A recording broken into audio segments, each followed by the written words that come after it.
welcome you to the August edition of Nkata Umuibe. We usually start by 5:30, but we are running a few minutes late, and we'll still catch up with our closing time. But we have to start now. And it's my pleasure to invite the Vice Chairman of Enugu Sports Club, Barrister Jude Ezegui, to come and deliver his formal welcome remarks. Barrister Jude, please, a round of applause for him. You're welcome to Sports Club. Are you happy? Please, yes, this is a club where a lot of things happens. And on behalf of the chairman of this club, Honorable Onyeka Onwe, you are welcome to Sports Club. And we work together with the Center for Memories. And this is time for us to at least know what is happening in Igbo land. This discourse will continue. We appreciate the organizers. We appreciate those people who put in their best, their resources, and all that into this program. This is our system here. In such a function, we don't go about recognizing everybody, but it is my pleasure to recognize and welcome the immediate past chairman of this club, the man of vision, the man that is leading us to a greater height, the man that has directed this club and changed the course for better. In the name of Ben Etiaba Ifenianewi, please put your hands together for him. Our brother will recognize the dignitaries and those people that will be recognized in due course. Thank you so much and welcome to Sports Club. Like he said, and I mentioned that earlier on, this event is organized by the Center for Memories. And I don't know how much of the center you know. I know a few of us here have been there. And this is usually the time I like to ask, how many of us here have been to Center for Memories? Please just indicate by raising your hand.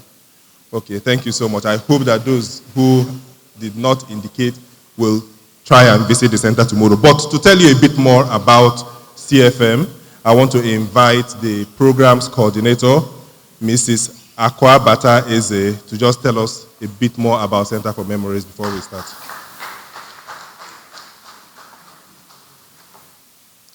Good evening, everyone, and you're welcome to the August edition of Nkata Umuibe.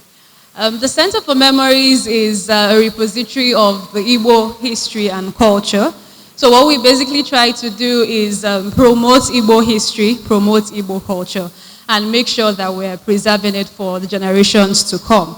So in pursuance of our objectives, we carry out a whole lot of activities, exhibitions. We have one currently at the center, themed The Lost Innovations and Technologies of Igbo, where we are casting our searchlight on things like blacksmithing in Igbo, cloth weaving with particular reference to Akwete, the basket weaving, Ibuku arts, and a whole lot of other things that you would see when you come to the center. So I would implore you, just like Nana said, please make out time to visit the center at number 2 Ogu Street, off Umoji Independence Layout in Enugu. Then aside that, we also have a program for the children, which comes up every last Saturday of the month, Nzuko Mwaka, where we gather our children, teach them our language, and also tell them folk tales with a view of imbibing our values in them. We also have our monthly book clubs, where we pick a book of an Igbo author, discuss, and deliberate on the books with a view of broadening our horizon.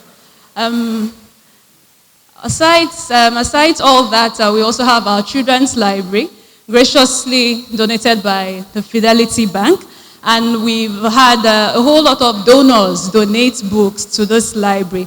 And we also call on you, if you have gently used children's books that you're no longer making use of in your houses, please donate to the center so that other children can have access to these books.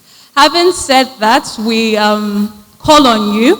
We need your time, we need your treasure, and we also need your talent so that the center can move forward. Thank you, and we hope you have a lovely evening. Thank you very much, Ako. So this event, Nkata Mwibe, is one of the activities of the center, which is organized with the support from the Enugu Sports Club. We've been hosting this event here since May last year, and it was designed to be a platform where we can have conversations around the Igbo society on values, on identity, on family, language, politics, governance, economy, technology. We've actually covered a very, very vast range of issues, and we've had people like Professor Chidi Odenkalu. He did the very first Nkata Mwibe May last year. We've had Professor Ken Dibe. We've had the PG of Ohaneze Ndigbo, Chief Nnianwodo. We've had Mr. Ike Chioke. We've had Chinenye Mbauzuku. We've had Chichi Aniagolo Okoye. We've had Chioma Mbanefo, Chika Odua.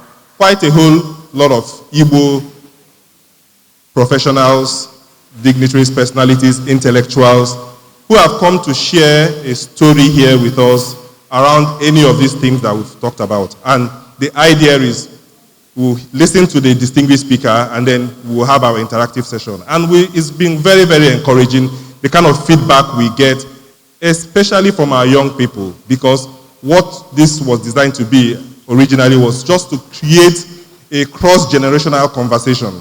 And we are really very happy during this period when we host Nkata Mwibe. There's always a social media buzz around the Igbo nation, the Igbo society, and the kind of Igbo renaissance that it is creating really has been very, very encouraging. And so I want to thank each one of you who have been here and who is here today, and I urge you to give yourselves, please, for us, a good round of applause. So even for those of us here who have been here 2, 3, 4, 5 times, you will acknowledge that today's edition is quite special. We have here to deliver this month's distinguished lecture, Professor Philip EFFIONG, Jr. He is an associate professor of drama at Michigan State University in the United States. But before joining the MSU in 2017, he taught in various Nigerian, Ghanaian, and United States universities, including University of Calabar. I remember when I shared the flyer, one of my friends responded and said, that was my lecturer at University of Calabar. So that's how come I got to know that he was in University of Calabar.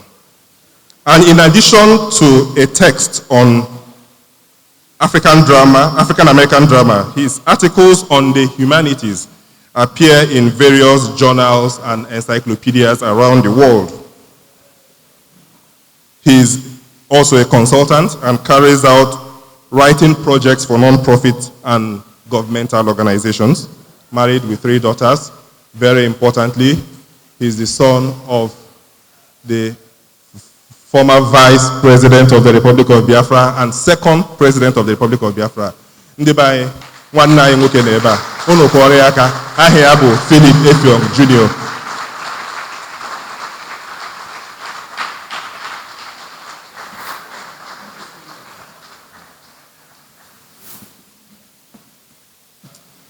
Good evening, ladies and gentlemen, and thank you very much for your kind introduction. I would like to acknowledge a number of individuals and groups that have made it possible for me to be here this evening. The director of the West Africa region for Ford Foundation, Innocent Chukuma, other personnel of the Ford Foundation, the Power of International Education, and of course, Nana Ude and Patrick Okibo, and the Center for Memories and all personnel affiliated with the museum, including its directors, patrons, and resident historian. Thank you. It is truly an honor to be here. I want to believe that the museum has or is building a library, so I have whoever is representing Center for Memories, I have 2 books for you. And so you can receive them at the end of my talk. It's good to be back in Enugu, for which I have fond memories. I spent a significant part of my growing up right here in Enugu. I want to thank you for opening up the museum to welcome people like myself. This is an indication that you are exploring Igbo cultures, histories, narratives, and lifestyles, not in isolation, but as a fundamental part of the larger Nigerian, African, and global experience. This gesture is also important because, more than ever, it is time for us to break down barriers that continue to hold us back and make us vulnerable to all kinds of destructive forces. My talk today is titled Post-BIAFRA Healing, the need to reclaim ancient or pre-colonial ties. To a large extent, the problem we face today is a problem of colonial boundaries, which are boundaries that have either been introduced, altered, or intensified by colonialism. We're not just talking about geographical boundaries, we're also talking about economic, social, political, and religious boundaries. In some societies, we even have racial and color boundaries. They do not only exist between countries, but within countries. I will be highlighting these boundaries that separate us, illustrate how they continue to separate us as a region and a nation, and offer recommendations on how we can begin to dismantle them. Now, it is safe to say that we have achieved remarkable healing since the end of the Civil War. After all, our communities were decimated. A number of our loved ones and family members were murdered in large numbers. Our girls and women were raped. Our businesses were destroyed. Our homes were destroyed. Our lands were occupied. And at the end of the war, many of us were destitute because we had nothing. We didn't have our homes. We didn't have a means of livelihood. And even though there are some who think that 20 pounds was given to us and that would help us recover and develop ourselves, I want to let you know that most of us didn't even get that 20 pounds, which would have amounted to nothing.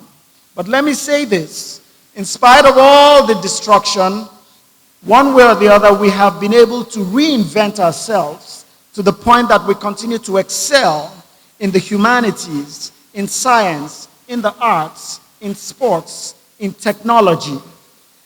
And so if anybody tells you that there was no victor or vanquished, it is not because someone said so, it is because you and myself refused to be vanquished.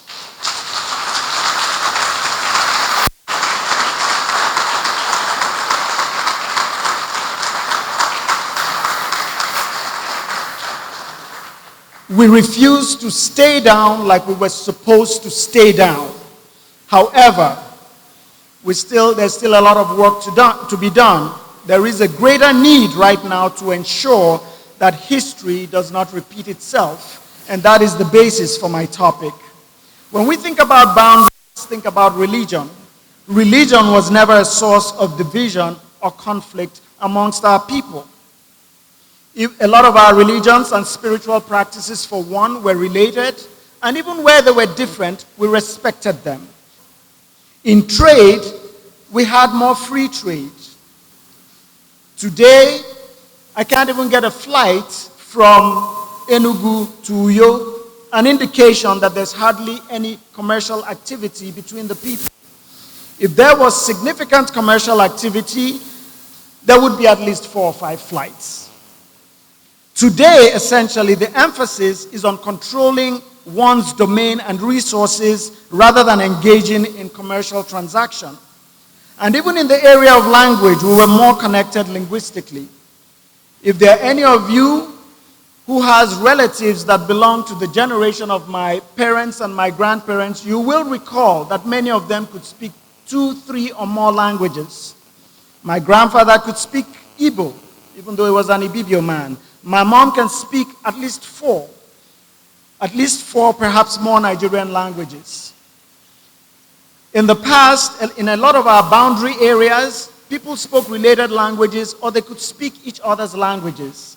Isn't it ironic that today, in a place like Cameroon, one of the major conflicts is over is between people who are English speaking and people who are French speaking.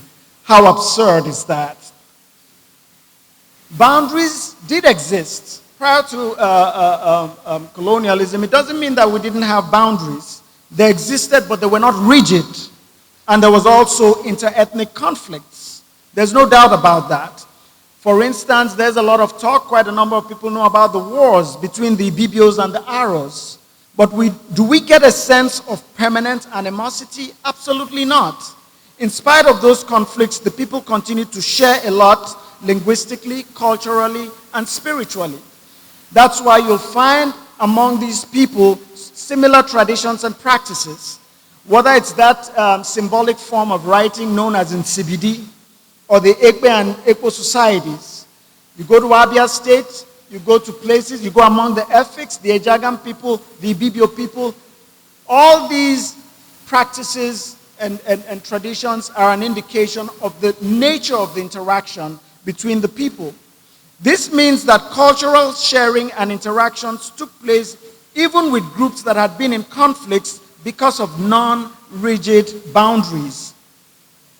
There is therefore a clear difference between rigid versus fluid boundaries. Fluid pre-colonial boundaries were encouraged continued interconnections. Where there was conflict, they gave room for natural reconciliation because the people continued to interact and share. More rigid artificial colonial boundaries created renewed rivalries and conflicts. Today we are increasingly becoming territorial. It's now we against them rather than we in cooperation with them. The emphasis is on how much we are in charge of our individual spaces, which continues to push us further apart from each other. One of the tragic consequences of colonial boundaries is the fact that there are groups who either shared so much in common for generations or who lived in harmony for centuries, and these groups would come into conflict, and sometimes the conflicts were vicious and violent. That was the case with the Hutus and Tutsis in Rwanda in 1994 during the Rwandan Civil War.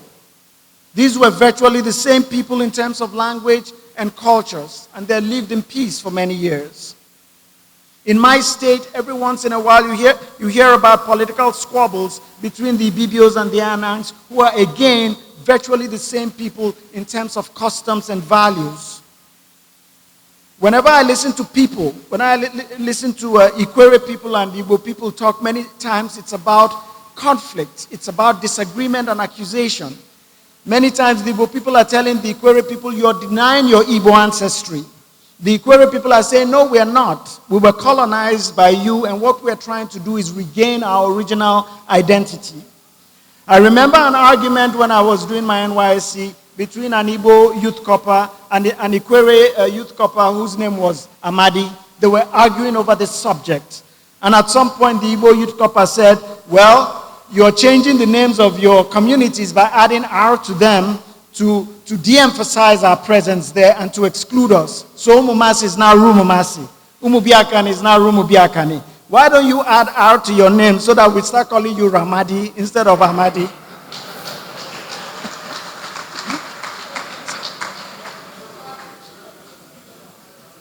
And let me just add that when we think about something that's not often talked about is the fact that the massacres that took place in 1966 in the north, where Easterners, mainly Igbos, were victims, one of the things that hasn't really been talked about a lot is that a lot of those Igbo victims and a lot of the Easterners who were victims, in terms of language, in terms of culture, were really Northerners.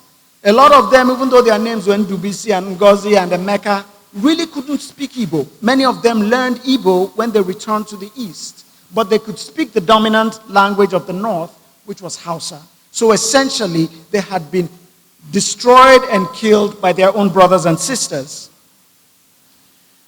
Now, our pre-colonial boundaries were so flexible that they encouraged the tradition of welcoming strangers and giving them land to settle in.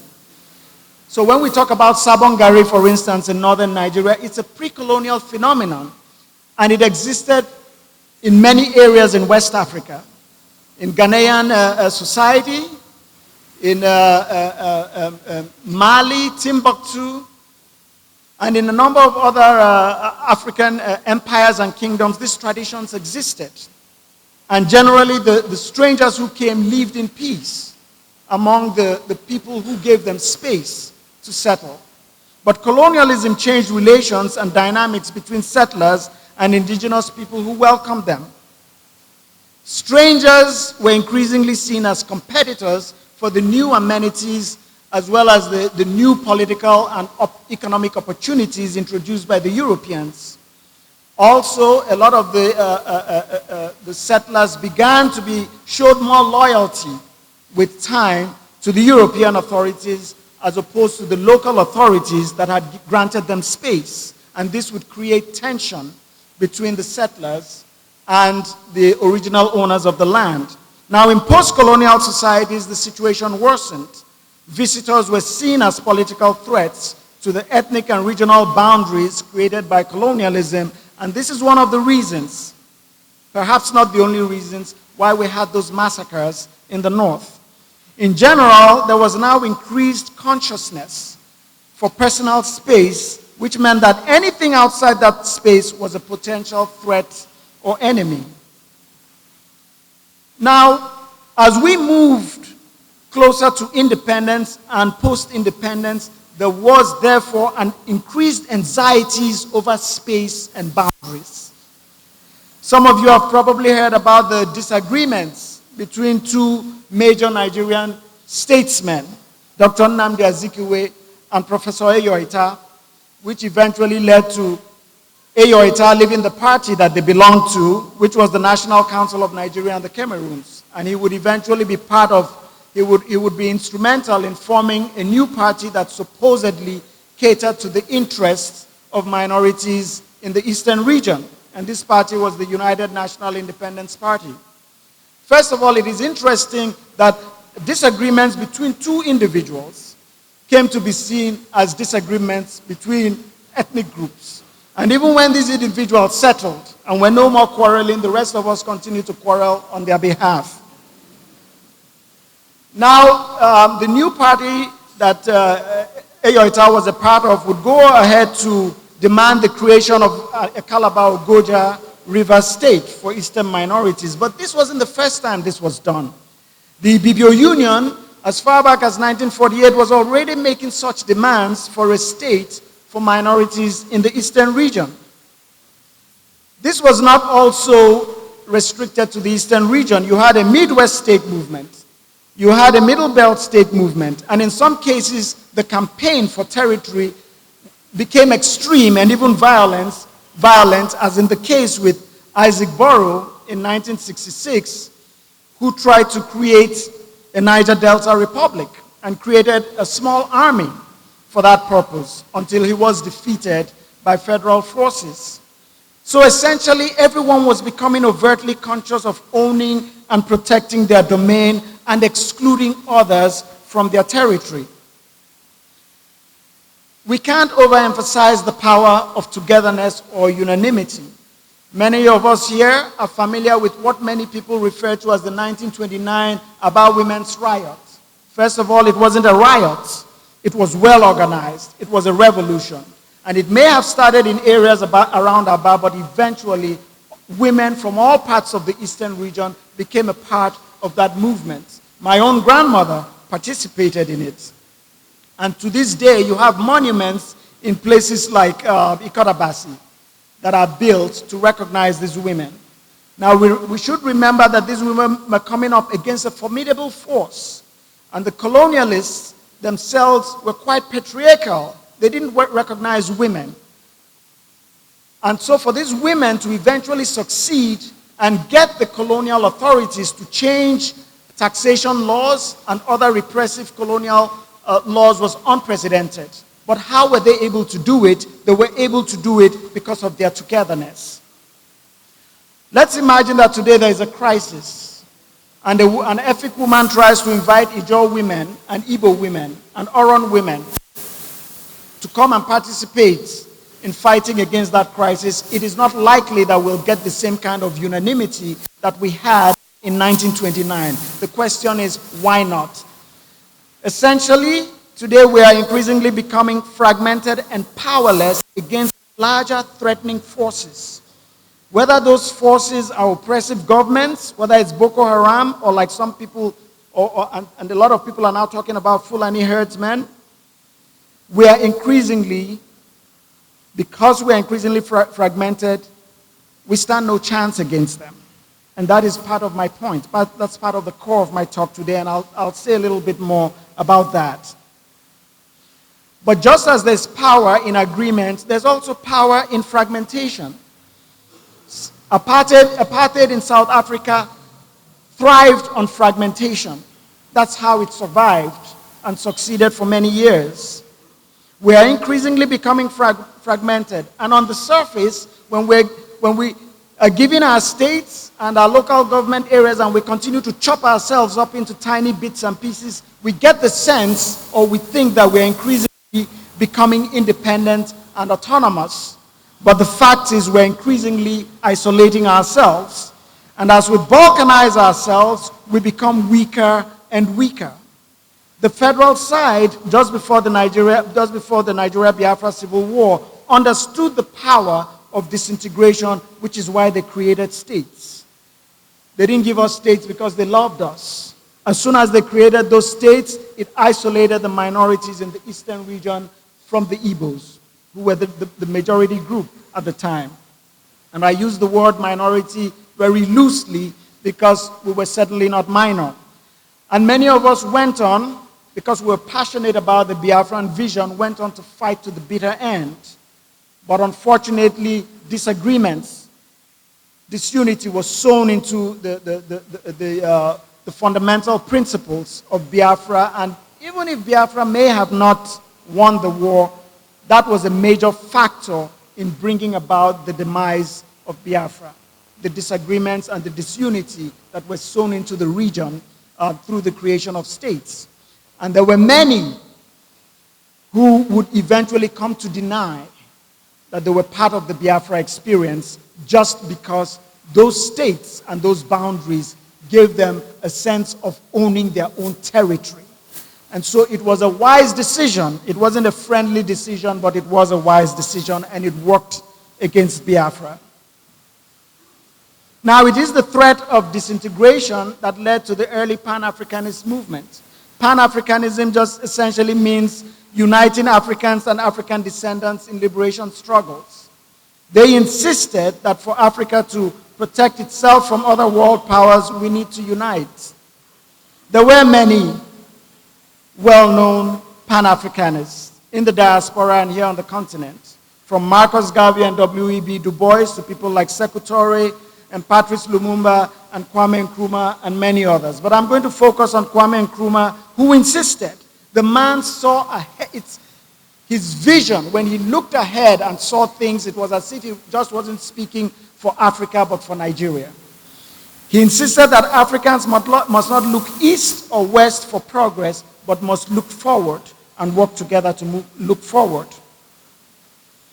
In 1963, when African heads of state, about 32 of them, assembled in Addis Ababa in Ethiopia, Nkrumah called for a United States of Africa. He called for the creation of a single African currency and a single central bank for the African continent. He also called for more flexible regional boundaries. But most of the leaders disagreed with him because they were already enjoying the trappings of power, and they preferred the trappings of power which they were enjoying in their individual spaces. They enjoyed that better than the thought of having a united African continent. Remember that with new boundaries and territories come new powers. And so these new leaders emerged and saw themselves as demigods, as protectors and even owners of their domains. Ultimately, this was instrumental in creating a lot of dictatorships. Now, the failure to achieve the tenets of Pan-Africanism What that has meant is that we've never had any real unity on the African continent.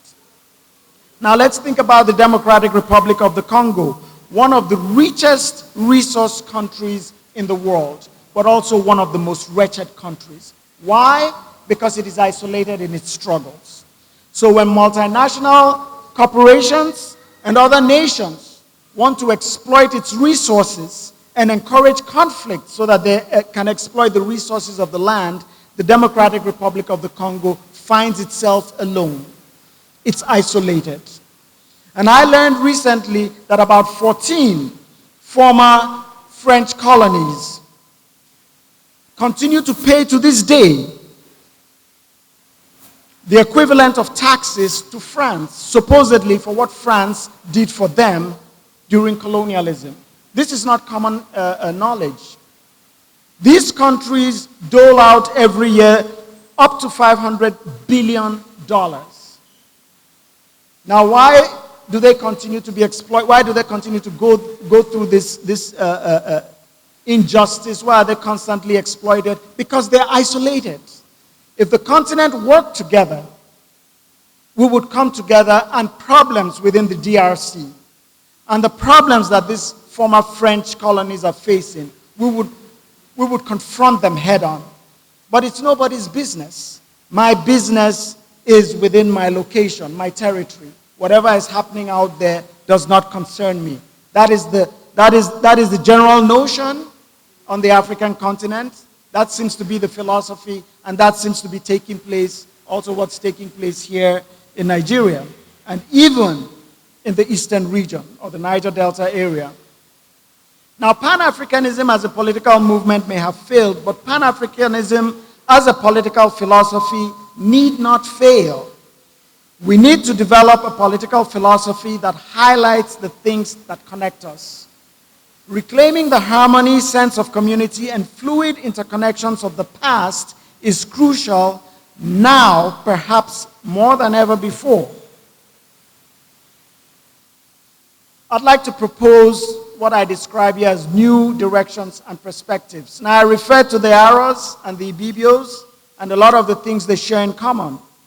It's not just the Aros and the Ibibios. If you move from one end of the so-called Niger Delta to the other, you'll find a lot of similarities. Social, cultural similarities, artistic similarities, in terms of how we organize our families, how we dress, our foods, our dances. I think it's very interesting that one of the things that we found very offensive was stealing. Perhaps next to murder, stealing was a major crime. How interesting that on some levels we tend to revere and honor the thieves amongst us. I'm not going to say much about that. I'm just going to move on. Now, so we should focus on what we share and empower ourselves with our commonalities. Today, this transcends culture, religion, and art. We now have, and it's not just religion, art, and culture. We now have similar struggles and shared problems. It doesn't mean that we shouldn't celebrate our individual ethnic identities and spaces. I'm not saying that. But we can look at what I'm saying from this perspective. Imagine our cultures as part of a larger human experience. Think of a musical instrument, for instance. The trumpet sounds great, but the best harmony within the trumpet you can get when the trumpet plays in association with other musical instruments. Or think about a leaf on a tree. A leaf has its own attributes, but those attributes are meaningless if you pluck the leaf from the tree. It's in those terms that I would like us to start thinking of our individual identities and cultural experiences and customs, not as something that should isolate us, but as something that should connect us. And in our connections, the richness of who we are will come out even more. We cannot continue to exist in isolation and continue to wonder why we are powerless in the face of many economic and political threats. I strongly recommend developing knowledge, not education as we understand it. It's possible to get an education and not get knowledge, or get an education and not get enlightenment.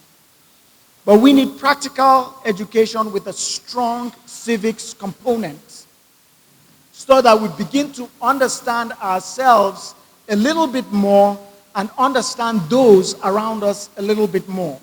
And when we connect, it won't be over accusations and attacks and condemnation, but when we connect, we would connect over celebrating ourselves.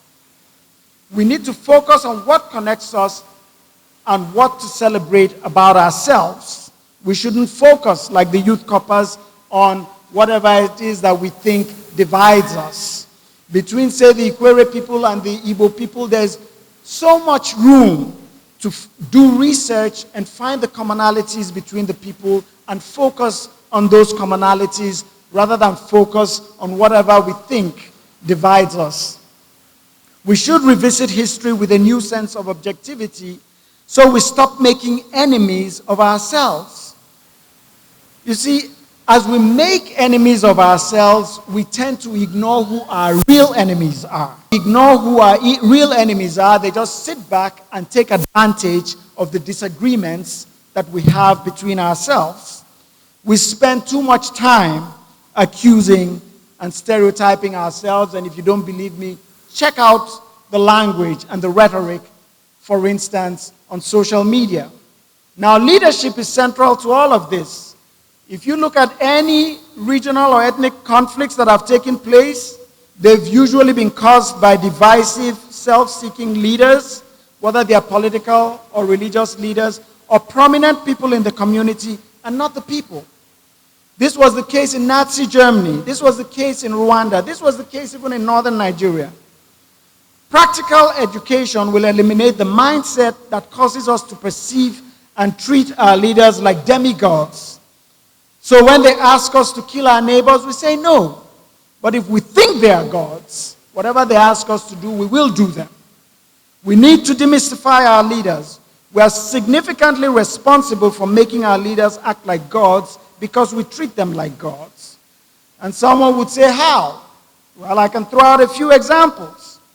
When they come to our communities, we give them chieftaincy titles. Even the ones we accuse of being liars and thieves and murderers. And when they come to our churches, we give them front row seats. When they come to our universities, we give them honorary degrees. There was and we of course give them national awards and name institutions, bridges, and roads after them.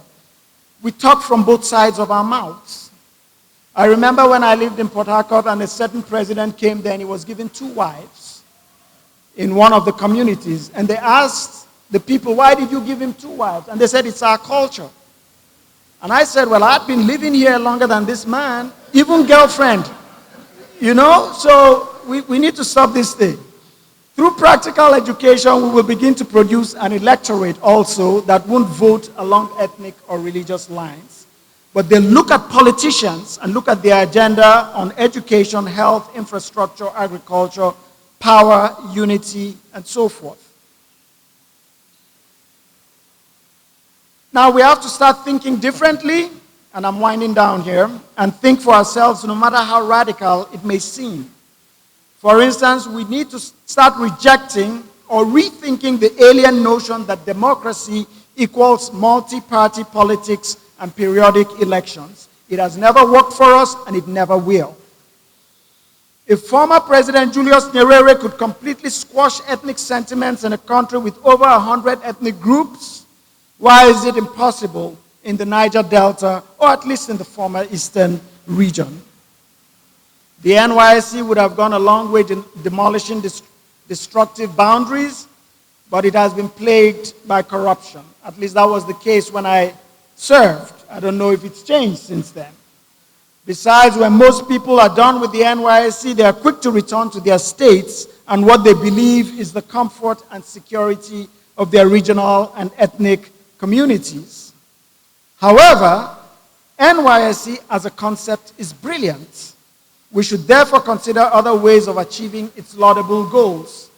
Perhaps its principles can be used to build bridges at regional levels before going national or international. In other words, how can we still achieve and apply its core values? Youth, Young people. Young people are not the future. Young people are the present. Service and togetherness, which is what CORE incorporates. Now, here are my final thoughts on some of our most disturbing threats today, whether it's Boko Haram, kidnapping, invading Fulani herdsmen. We speak with different voices. That's the first problem. Divided, we will never win this war. The good news, however, is that these problems can actually unite us. This is not the first time people have been butchered in large numbers. The same or worse happened to us, mainly Igbos, before, during, and after the Civil War. We must therefore view the ongoing epidemic of violence as part of a history where people have used violence to get what they want without any consequences. We keep acting as if it's new. Look at what's happening. It happened before, okay? It's just that you didn't care or you didn't know about it. All these communities and people that are screaming out against Fulani herdsmen, where were they when similar atrocities were committed in the past? More recently, when pro-Biafran groups, whether you agree with them or not, when they were physically assaulted and even murdered, what did any of you say? Some of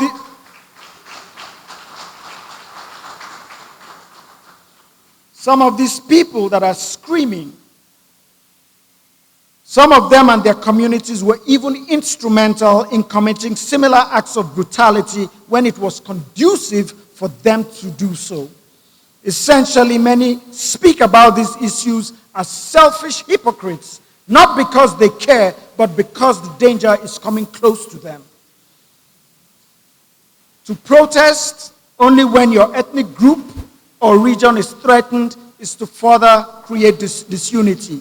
If we must seriously condemn mass violence, we must condemn past acts of communal violence and even call for overdue restitution.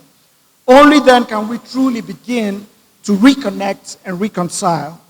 Otherwise, many of us, including myself, are going to remain indignant and ask the question, why should we unite with you to fight this common enemy? After all, you were not with us when we were being assaulted and brutalized.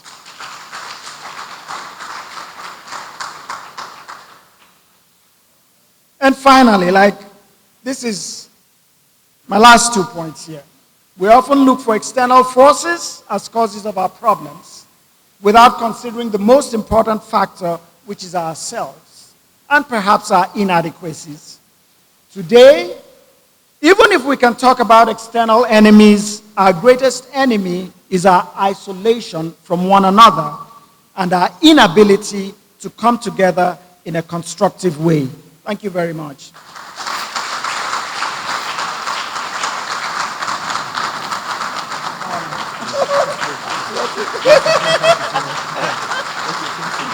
Let me sit down. Okay, Please, another round of applause for our brother. This is a most profound presentation, and I'm sure the social media will be buzzing about now. We are now going to start our interactive session, and to moderate that session, I want to invite one of our partners and supporters, the chairman of Urban Radio, Chief Engineer Chike Madueke, please. A round of applause for him. Good evening, distinguished ladies and gentlemen. I'd like, on behalf of your good self, thank Professor Philip EFFIONG Jr. for this wonderful expose that he has led us through. I am quite sure also that we have a handful of the people in the audience here who were born after the war, and I'm sure it's also surprising them to see in flesh and blood the son of the second president of the Republic of Biafra.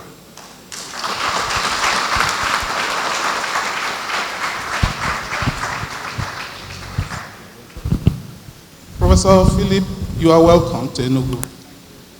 I understand you started some of your early life in Enugu, but I do not particularly know when you were born, but I'd like to play this and see if you remember it.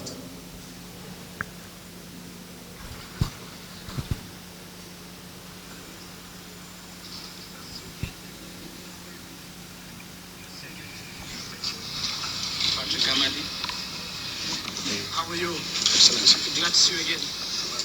It's an experience. Honestly. And I would like, therefore, to take this opportunity to say that I, Major General Philip EFFIONG, officer administering the government of the Republic of Biafra, now wish to make the following declaration.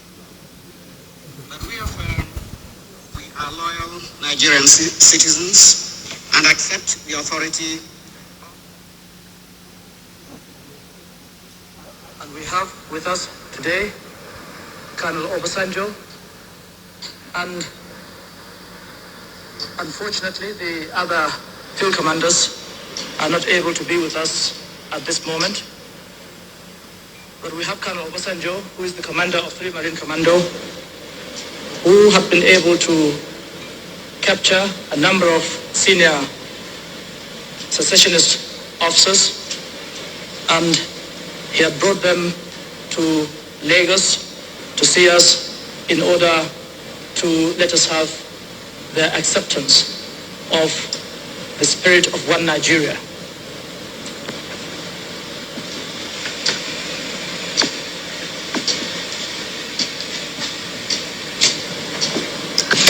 Formally give up secession and report for reappointment and redeployment. Philip EFFIONG. Your Excellency. Glad to see you again. My pleasure. How are you? Very well indeed. Glad to see you again. Thank you. Patrick Amadi. How are you? Excellency. Glad to see you again. Very much. Glad to see you again. It's an experience. Administering the government of the Republic of Biafra, now wish to make the following declaration. That we affirm we are loyal Nigerian citizens and accept the authority of the federal military government of Nigeria. That we accept the existing administrative and political structure of the Federation of Nigeria. That any future constitutional arrangement will be worked out by representatives of the people of Nigeria. That the Republic of Biafra hereby ceases to exist. Thank you very much. Yeah, that was the point. For the young people who are here, who have in recent times listened to the IPOB, the recently banned IPOB, exactly 50 years ago, this was the speech that was rendered by Professor's father. And that's a surrender instrument to the Republic of Nigeria. He said something during his speech.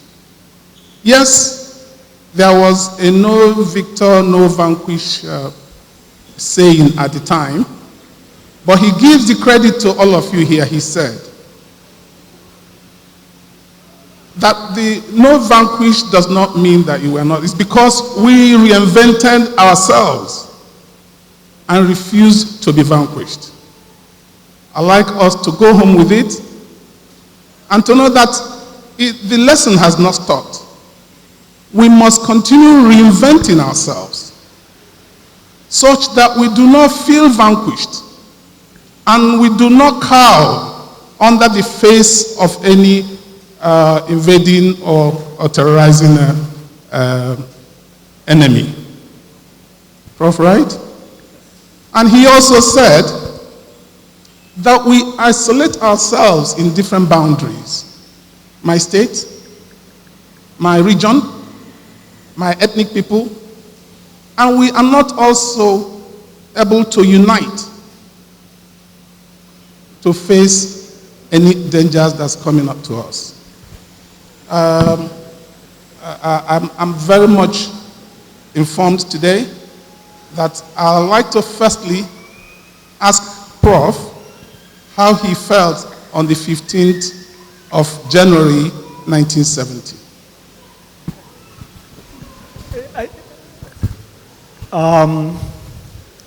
I think the feelings came after the 15th, because the 15th itself, I don't know that I felt anything, but after the 15th, there were consequences that are not seen on that video, and that's survival. How do you now survive in a situation where you have nothing? You no longer have a home, a means of livelihood, and I felt so sorry for my parents. And today, one of the reasons why I do what I'm doing, apart from the fact that I'm honoring millions of people, my parents, I've sworn that I'll honor them until the end, because they went through hell from that point. You see, what the video captures there is the good part. So there was no feeling then. It was a feeling of, relief, so to speak. This is over, because as a child, I ran away from bombs. I was right here in Enugu when Enugu was shelled. And I remember playing with my brothers, and at first we thought it was thunder. So from then till the end of the war, there was always anxiety. So there was relief at that point. But the real feelings came with the consequences of what you just shared with us.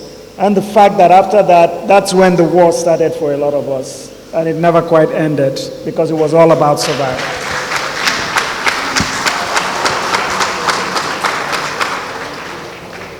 I'm not going to take a lot of Prof's time. I'm going to throw this quickly to the audience, because a whole lot of you were here, and I'm sure you're eager to say things, you're eager to know things, you're eager to ask things. The floor is open. I will want you to indicate if you want to ask any questions. We take... I don't mean to take anything away from the lecture, but could you kindly oblige us with a few minutes? Tell us a bit more about your parents, their experience after the war, the kind of challenges they faced. You talked about the competition for space, for being in the wrong, quote-unquote, space. I know that we are also engrossed in our own struggles, that we also forgot that there are people that are also in their own struggles across the boundaries. Could you just oblige us with just a little bit more about your father in particular, the kind of challenges they faced, and your reflections on them? Thank you very much. Thank you, Prof, for the lecture. My question is, you talked about the building of bridges and working against fragmentations. I want to know what you suggest on how we can achieve this, especially on a practical and personal level. Okay, I'll take that again. I said, you talked about building bridges and working against fragmentations and isolations. Okay, so I want to know how you suggest we go about achieving this on a practical and personal level. Thank you. Honestly, I appreciate the question about my parents, and sometimes I feel that when I'm in these forums, I spend too much time on my father. There's a lot of talk about my father, and people want to hear, and it's hard for me, but I will definitely oblige, but I don't always like doing it, because it's as if I'm paying too much attention to us and leaving out other people. Let me just say this, though, that my parents, my mother is still alive, and there was a possibility that she would have been here today, but she's not. My mother And I'm saying, starting with her, because many times in this narrative we ignore the women. My mother, like a lot of other women who served in Biafra, refused to be broken. At the end of the war, she dived right into business. She used to sew. She used to sew and get sick. She would sew from morning till night because there was no means of livelihood. She had a teacher's training, but she wasn't going to teach. That wouldn't have brought in anything, and she was really more of a businesswoman. She had business before the war, all lost. So she would sew, then she would buy a new machine, then she would hire a new tailor, and then she would sell drinks from the house, and she would sell moi moi from the house, just to give us immediate attention. You know, my dad, on the other hand, was a soldier. He wasn't a teacher in the army. He wasn't a lawyer in the army. He was just a soldier. So when he was thrown out of the army with no benefits, and by the way, he didn't get any benefits until he died. So he had nothing to fall back on. And he used to travel. I remember once he was away for 8 months, just trying to find money. And it wasn't easy for a lot of these officers, because someone like my father, for instance, had been an officer since the 50s and was used to issuing orders and supervising people. So now to go and start asking favors was not easy. And that's why I mentioned my mom first, because nothing prevented her from doing what she did. She just pulled up her sleeves. And at some point right here in Enugu, in Ikwu, she was the only woman that used to sew women's and girls' clothing. It was tough because, unlike a lot of people who could return to their communities, in my state, a lot of people had changed sides during the war, like I said. A lot of them who had fought for Biafra, they pretended as if they hadn't, for preservation, and I understand that. So for the most part, my father was rejected in my state. He wasn't welcome there. And that may have been part of the reason why we lived in Enugu for years after the Civil War. It is a tough situation to be in, because no matter what, you want to believe that you can go home and feel at home. He never felt at home, and we, the children, we came under a lot of attack. There were so many times I was ridiculed for being his son. Many times I was told, your father joined hands with Igbo people to kill us, Ibibio people, to divide the country. And I faced that for most of my life. Money was a problem. I was denied a scholarship going into secondary school. My father was not allowed to contest election in 1978, when a lot of people who fought in that war could contest election. You see, this is why I have a problem with this question, because if I go on and on, we will stay here till tomorrow. So let me stop there.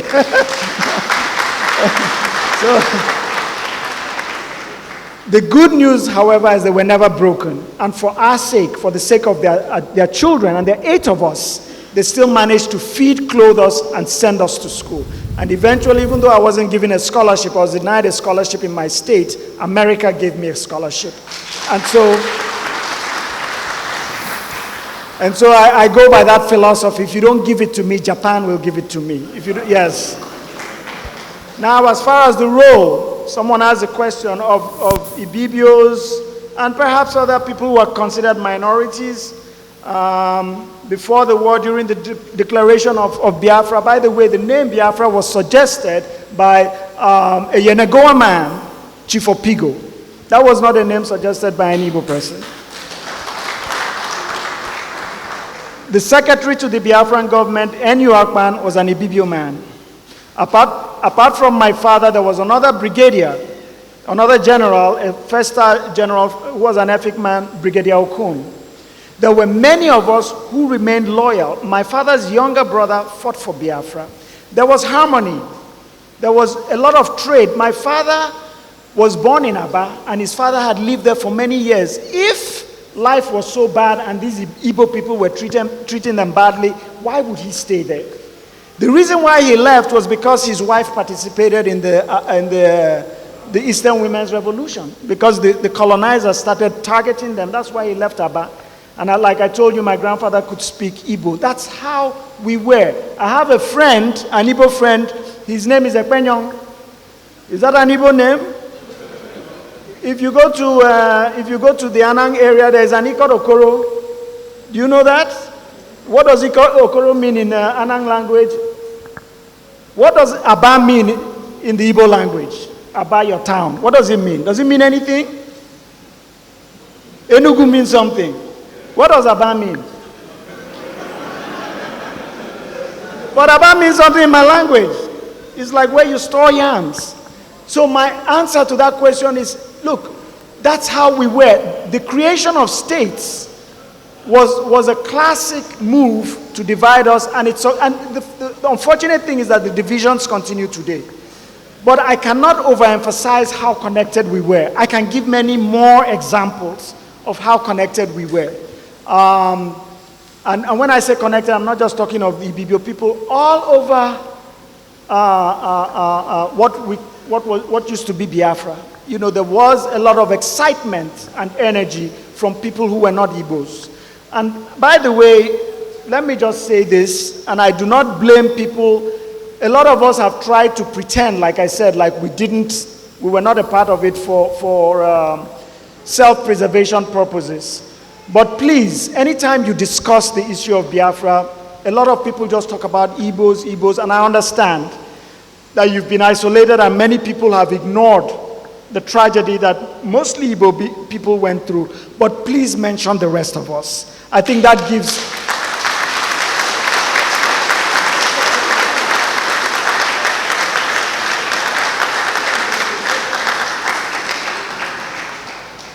I think that achieves, it gives us more visibility, it gives us more, it makes us to be more, what's the word I'm looking for here? It gives us more visibility, it makes us more authentic than just, oh, these Igbo people wanted to do. You know, that's what people want to hear. And we don't want to give them room for that kind of rhetoric.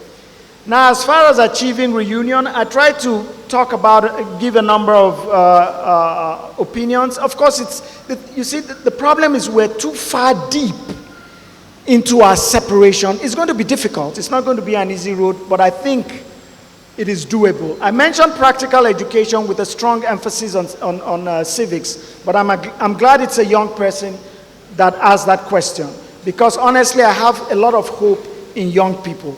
Because of IT, because of the way the world is, young people are connecting globally more than young people ever connected.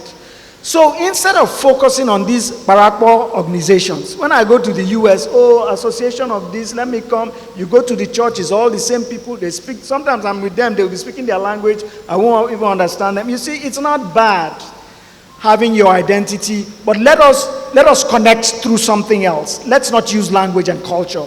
If you decide to connect, maybe on people who like Oracle, or who like information technology, or people who want to create an app, what will you get? You'll get not just people from different ethnic groups, you'll get people from different countries. So that is one way to look at it. Let's replace the usual divisive Parakwa organizations with another philosophy, with something else that would draw more people together rather than just people of individual ethnic groups and ethnic nationalities.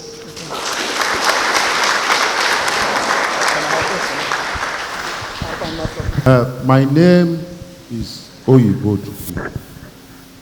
You touched peripherally on the question I wanted to ask when you talked of forming a union. So I will rephrase my question. Now, I grew up to meet the hostility from the Niger Delta and Southern minorities. As I grew up, I got to know that the generation before us who fought the war, who were the children then, kind of ignored the hostility and the insult that emanated from that geographical zone. It was something that was waved off. And over the years, there was an attempt to emulate whatever, or atone, if you choose, whatever wrongs that has been done or meted out to the South people. I want to use that to bring it home to the younger generation. Take, for example, when the issue of onshore, offshore came up, The Igbos abstained. It was the Yorubas and the Northerners that went to court. When the issue of resource control, even though we are beneficiaries, came up, we supported South. And of course, as we all know, even the present generation, we supported Jonathan, who comes from that zone, more than his zone. But in spite of that, you still find very aggressive hostility still emitting from that zone. So my question to you is, what really do you think is the cause of these frictions, strictures, and cleavages? And I want you to go beyond the general solutions you have given about people coming out from their ethnic shells and cleavages or geographical cocoons and coming out to interact, especially the young ones.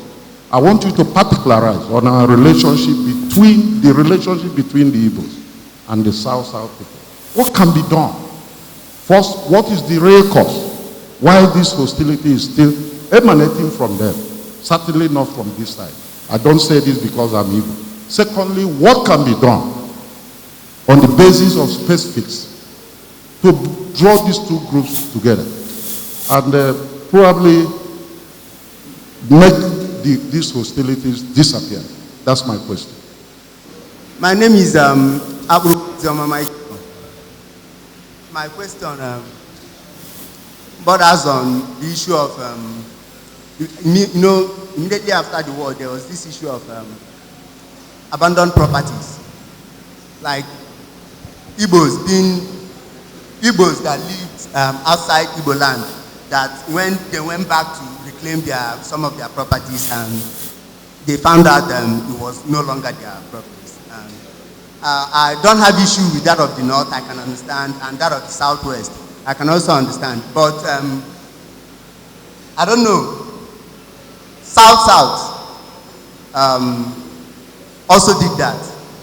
A good example is there was this story of I think Ken Sarowiwa, right? Yes, from Ogoni land.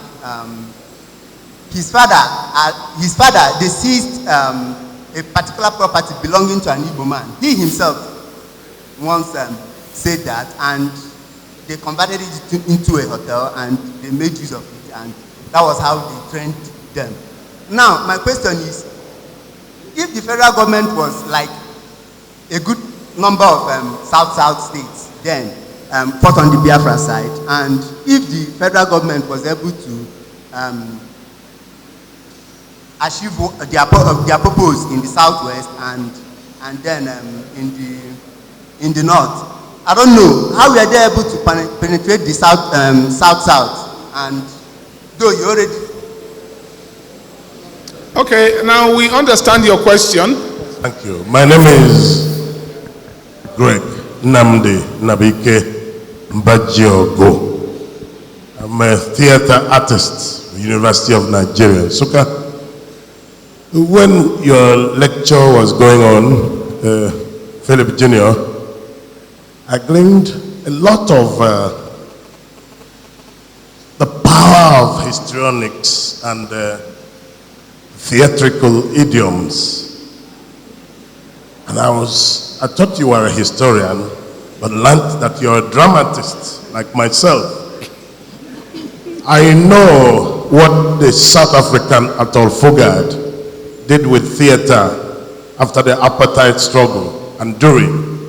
And I also know what Ngugi wa Thiong'o did with theater, the trial of the Kimante, to be very precise. As somebody who had direct experience of the Biafra War, and as a theater artist, are you dreaming of a drama that will encapsulate this very thrilling experience that we are privileged to share with you today? Thank you. Thank you very much. I would like to crave your patience, because it may be difficult to get through everything that we want to get through, because after all, this is a very complicated topic. So I will give it my best short, and I give permission to those who are organizing this to give my email to anybody who wants it, and we can continue to dialogue. And please understand that I'm not here because I know it all. I'm here to learn. So, I'm getting a lot of knowledge. I'm receiving a lot of knowledge from you, and I do appreciate it. But let me go back to the issue of hostility against the Igbo people. When I talked about knowledge, it's very important to go into history, because if you know the source of the problem, then you tend to understand it better and perhaps come up with better solutions. Now, to attack people or to perform a genocide against people, you have to justify it. So I want you to know that those who have hated you because of your diligence and your aggressive commercial skills, which are not the only skills that we've learned from the Igbo people, but if you look at the arts, you look at sports, you look at even Nigerian movies, you take Igbo people out, there's going to be a vacuum there. Now remember, there are a number of other things, and the reason why I'm citing this is to answer the question of hostility, because when you excel, people are either going to celebrate from you and learn from you or hate you, become jealous of you.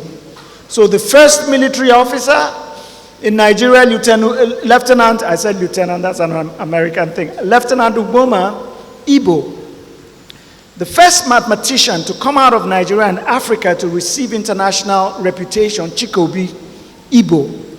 The first woman to launch women writers on the literary stage and open doors for women, and she was probably the first, if not one of the first, to write and publish in the English language, Flora Nwapa. Where is she from? She's an Igbo woman. So if you go down the list, and then you look at someone like Chinua Achebe, now Professor Soyinka won the Nobel Prize, but the most widely read author from the African continent is Chinua Achebe, and the most widely read novel to this day from the African continent is Things Fall Apart.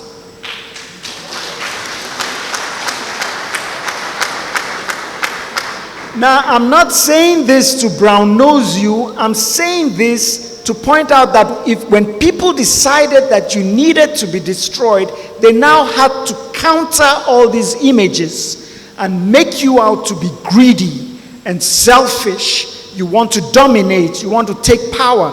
And let me reassure you, the person who asked the question about hostility, the propaganda was carried out very well, it was very effective, and eventually it permeated our societies. When I say our societies, I'm talking of those of us who are minorities. And again, you know how I'm using the term, because of course we're not minor. But it worked. And then the creation of states and boundaries further aggravated the problem. Now, of course, we have bad people everywhere. That includes bad Igbo people and bad anybody. But I've asked my people when I get into this debate, is there any time you felt nervous or threatened to go to Aba or Onitsha, Enugu, or anywhere? But you are threatened. Right now, some of you, your children have been posted to Katsina. You don't want them to go there. So these people, whatever you're saying is not really backed by substantive proof. Don't allow yourselves to be swayed by propaganda. But if you are not well educated, propaganda is going to work on you. And propaganda is brainwashing. And when it starts, you hand it down to your children, and they hand it down to their children, and it continues to spread, and it has not stopped spreading. That's why you have that hostility. And that's, that's an answer to that question. Now on the abandoned property issue. Oh, by the way, let me just add, again, practical education, when we begin to celebrate ourselves, will also help to change our minds so that we stop stereotyping people, because that's all we do. we're always talking about, those Igbo people and all of that. So just to add to that answer. But back to the abandoned property issue. You mentioned Kensaro Wiwa and his father. Now, Kensaro Wiwa is someone I respected. We must remember that a lot of people who worked against us and who participated in abandoned property issues were themselves victims of propaganda and brainwashing. Kensaro Wiwa really believed in his heart that he was doing something good for his people. He wasn't a wicked man. He wasn't a bad man. And remember what I said earlier when I said we need to stop treating our leaders like demigods, so that when people come and tell you crap, you don't just do it, but you're armed with knowledge to counter what they tell you. This even happens in our churches. We go to church and the pastor tells you anything and you do it because you think he's a representative or she's a representative of God. Yes, many of them are, but many of them are thieves and liars. And if you're not armed with knowledge,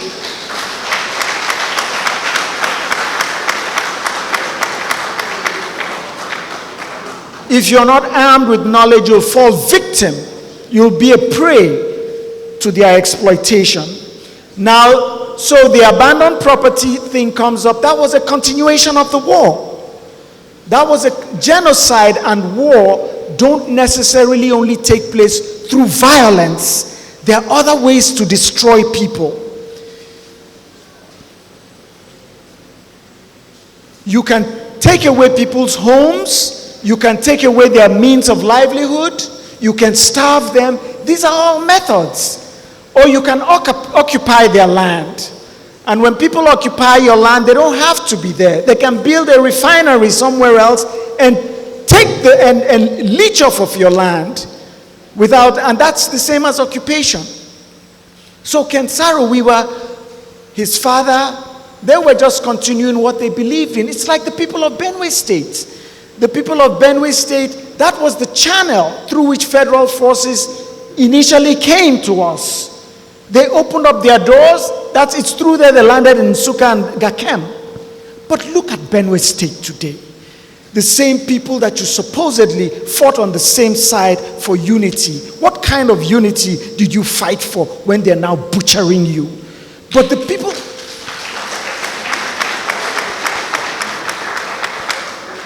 people of Benue State are innocent because they really believed in their heart of hearts that they were fighting for unity.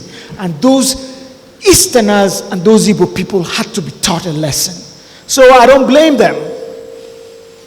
I just say we need to change the way we listen to information and the way we act on information. And if you're not armed with knowledge, you wouldn't be able to do that.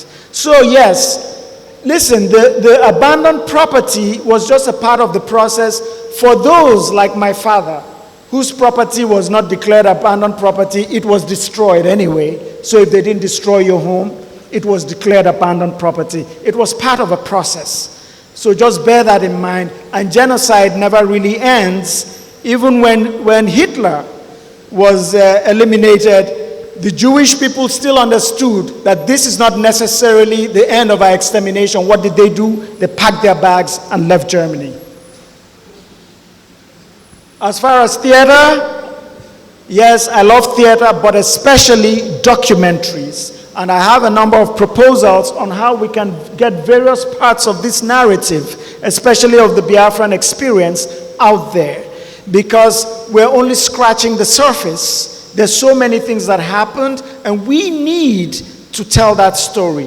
Because part of the way that we will eventually get together is understand the good things and the bad things that were done to people. And when people are armed with the truth, I think it will be another channel through which we begin to reconnect and relate and unify with other people. You know, I can sit down and say, I understand the pains of the people of Benue State. And someday, hopefully, they will also say, I understand the pains that you went through. So yes, I'm a theatrical person. That's my favorite field. And I'm looking forward to working, not on plays, but on documentaries. Thank you.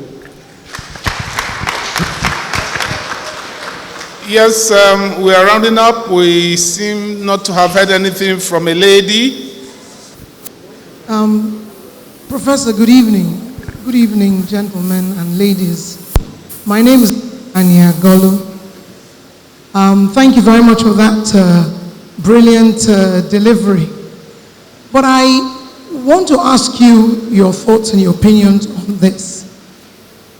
We are reminiscing, most of us reminisce about the war and the times prior to the war. There are a lot of young people today who didn't experience the war and who really don't understand and appreciate what took place. However, we have a system in the country today where those states are a reality. We are living in states. We are living in a federation. And I believe that today, what Igbos and different parts of Nigeria is suffering from is oppression from the political class. The governors that run our states in the southeast and in the south-south are not from the north, are not from the west. They are all our sons and daughters from our own places. What we're suffering today is the oppression from them. What do you think we can do to first of all enlighten our people that we need to wake up from the slumber of the dreams of the past and deal with the reality of liberating ourselves in the today and in the now? Because what we are facing today is immense attack and oppression by those that we have elected or not elected, depending on whose side you're on, who run our states and make our lives intolerable. Thank you. Yeah, thank you very much, Loretta. Philip EFFIONG Jr. Mine is not really a question, but a comment. I met your father for the first time in 1969, He came with the Chief of Defense Staff of Tanzania to visit the Biafran forces at the headquarters of the Nigerian Navy at Nimpi in present-day Olo of Imo State. That was 68. And we had a pleasant evening with the Tanzanian Chief of Defense Staff, and they promised to promote our struggle to ensure that things went on well. Unfortunately, it didn't happen. But what's important I got from your lecture is the fact there's need for education. And I keep telling my friends, Eastern Nigeria lost its diversity after the Civil War. It was diverse and united. I attended Government College in Mahia. The first principal of Government College, the first Nigerian principal of Government College came from River State, Chief I.D. Irokusima. Most of the teachers in Government College Mahia were from either Cross River or Akwa Ibom. Most of the teachers, because in Eastern Nigeria at the time, it was merit. It wasn't quota. If you're qualified, you do the job. So the diversity of Eastern Nigeria, we've lost. I hope we can regain it. The people from Akwa Ibom played a major part during the Civil War. I don't know, you were too young to have heard of Colonel Archibald, who fought and was killed in the front. There were many of them. In sports, Nigeria had a lot to gain from that part of the country. The first boxing world championship champion, Hongan Kid Bassi, came from that part of the country. And there are many such achievements. So I thank you for this lecture, and I think you brought the important thing. It's not what went wrong, but how we can get things working. Thank you, and God bless you. I wanted to ask you, from your perspective, how far back do we have to go in order to go forward? Because there is in truth a large number of us who are stuck in the past. There are many who still want to go to that past that can never be, and yet the most important thing is the future that lies ahead. And when we look at the Holocaust and what's happened to the Jews, they tell these stories, they continue to tell these stories. decades and decades after it has gone. When we come to the experience of the Biafra War, we find that most of the intellectuals, those who actually led, have not written. Most of those who participated in the war and who were alive and adults at that time have not written. So for the young people, there is literally no literature available to read and to tell those stories, and yet they want to go to some mythical days when all was perfect. So my question is, how far back do we have to go before we can go forward? Thank you very much. And I'd like to use this opportunity to welcome the president of Ohanes Ndibo, Chief Nyanwodo Jr. Ikwu. Thank you very much, Ikwu. Let me start with the question from the lady. I really appreciate your question, and although it wasn't the focus of what I talked about, I said we spend too much time looking for external sources for our problems. Of course, the first place you need to look at is yourself.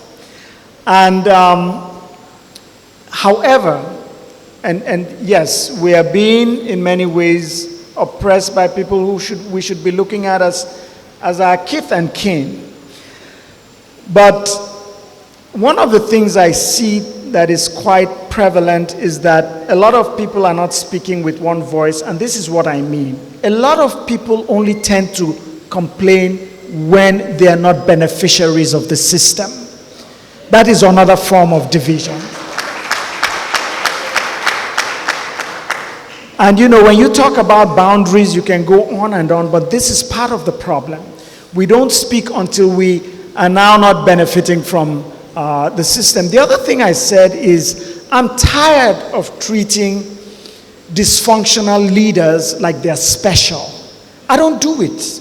And I'm sorry, I don't mean to insult anybody here if you're in that, I don't know, you know what I mean. But, it's like when I go to meetings, someone is supposed to come, I'm sitting down there 30 minutes, they've not shown up, I leave.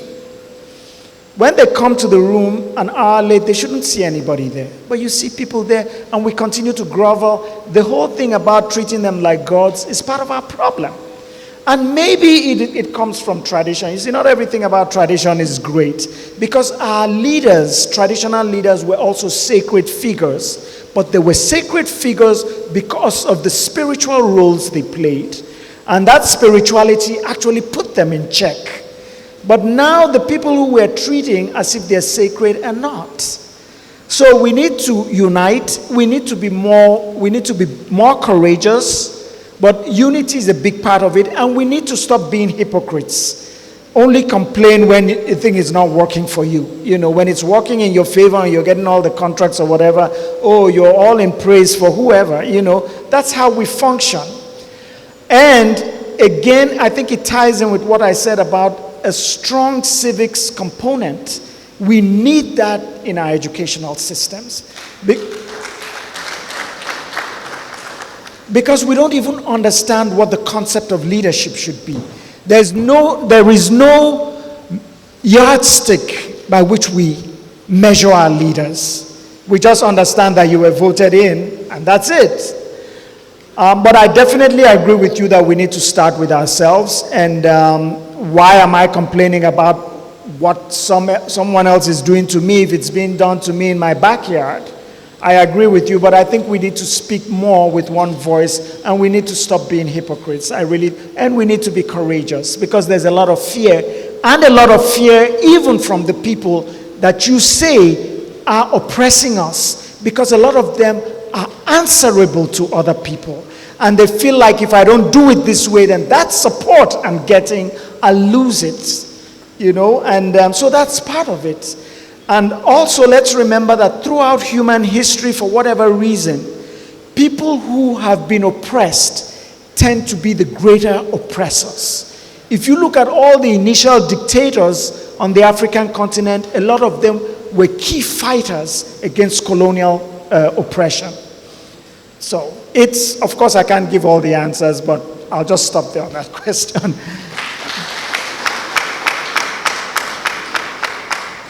As far as how far back we need to go, I think it's what we are tapping from the past, not so much how far we're going, in my opinion.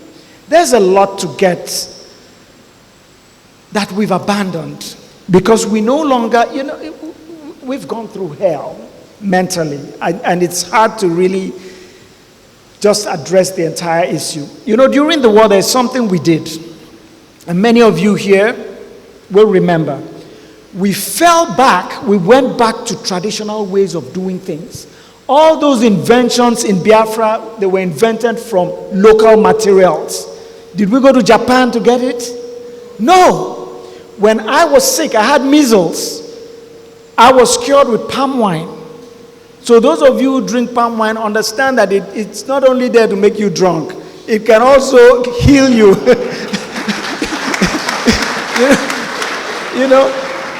My aunt, who's here, my mom's older sister, who lives right here in Enugu, she was the one that she would squish it and spray it on my body.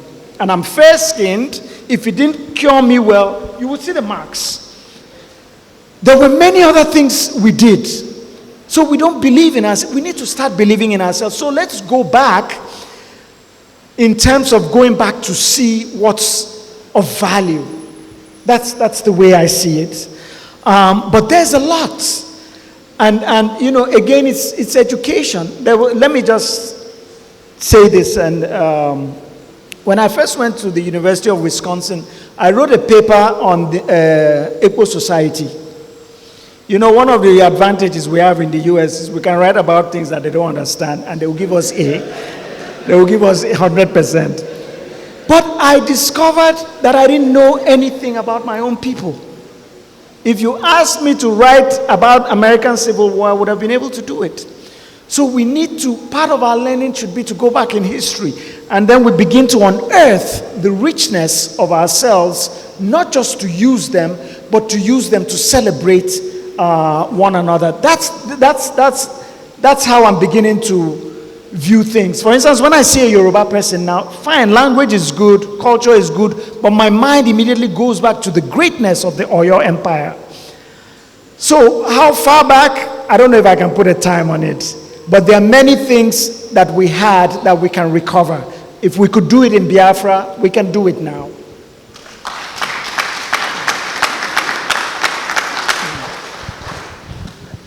Yeah, thank you very much. Akwabata, where are you?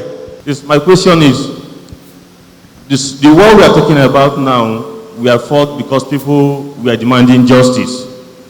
To those who demanded it, maybe they did so rightly. To those who went against it, they think that those who demanded justice were doing so wrongly.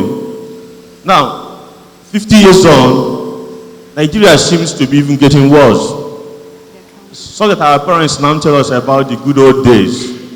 So we're missing the good things that happened then, that we're not going anywhere. Nigeria seems not to be going anywhere.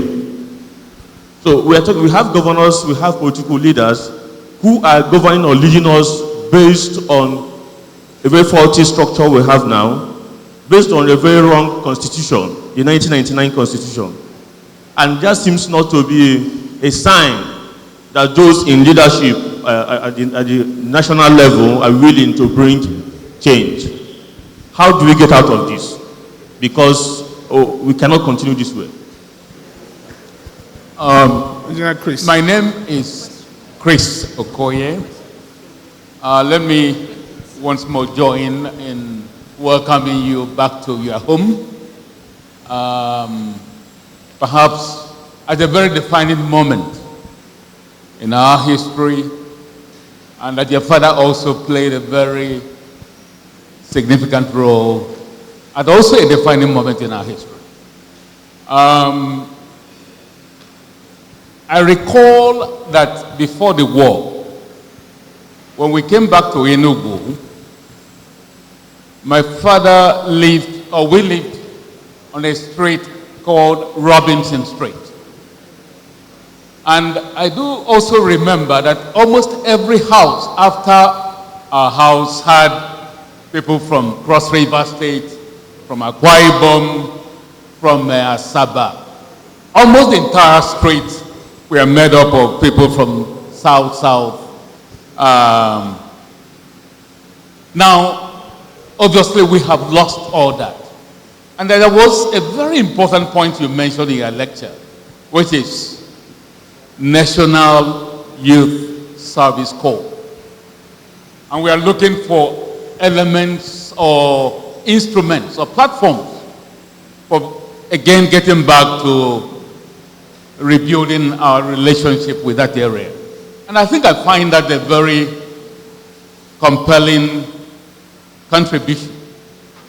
Is there any way we can use the National Youth Service Corps between the states of the Southeast and also the South-South to begin the process of rebuilding that relationship?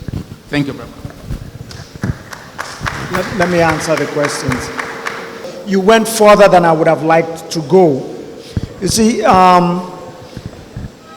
what I'm trying to do here is not just talk about unity amongst ourselves, but what I'm trying to do is say if we cannot get it right amongst ourselves, by what authority or by what moral right should we claim that we can unite with what is beyond us or what is more foreign to us? And you made a very good point, because I mentioned the Youth Service Corps, and I said we can still build on its core values. It doesn't have to be national. We can start looking at ways to do things ourselves without always thinking, oh, there's some pressure from this person or that political party or that president. At some point, we need to look at ourselves and say, what do we want? And so it doesn't have to be called National Youth Service Corps, but I'm sure there are ways to engage young people so that they connect to other communities. Young people are wired differently from you and I. So let's imagine that you get a farming project, or you get them around the eastern region, and you have core technological components there. So they can go and farm, but they can also play basketball and use the internet, and you have them around. These young people, they'll go. They are energetic, but they need a channel with which to express their energy. And when you have schools that are not functional, that's not good enough for them. So we can come up with projects that still bring people from different areas. And let's think about what young people want, and most importantly, let's ask them what they want. And then we can use the same concept of the National Youth Service Corps, but in a different way, in recognition of the fact, like I said, that they are wired differently from you and I. I do want to mention, before I say something about the Constitution, there was a question that was asked and someone made reference, I think you did, I'm not sure, about how the Jews keep on telling the story of the Second World War. You know, that is a very important point that you've made. And I was going to say something about it, I forgot, so let me just say, it is our responsibility to keep this story alive, because part of what people try to do when they want to destroy you is to destroy your history, especially when they are responsible. Especially when they're responsible for attempting to destroy you. So it must be kept alive, but it is not so much that it's kept alive, but how it is kept alive. You see, the Jewish people are very, very systematic. First of all, they do their research, and they present this story without making enemies of the German people. So no Jewish person feels like I need to go kill a German. It's because of the way the story is packaged. So we don't have to package the story to hate anyone. We package the story to empower ourselves.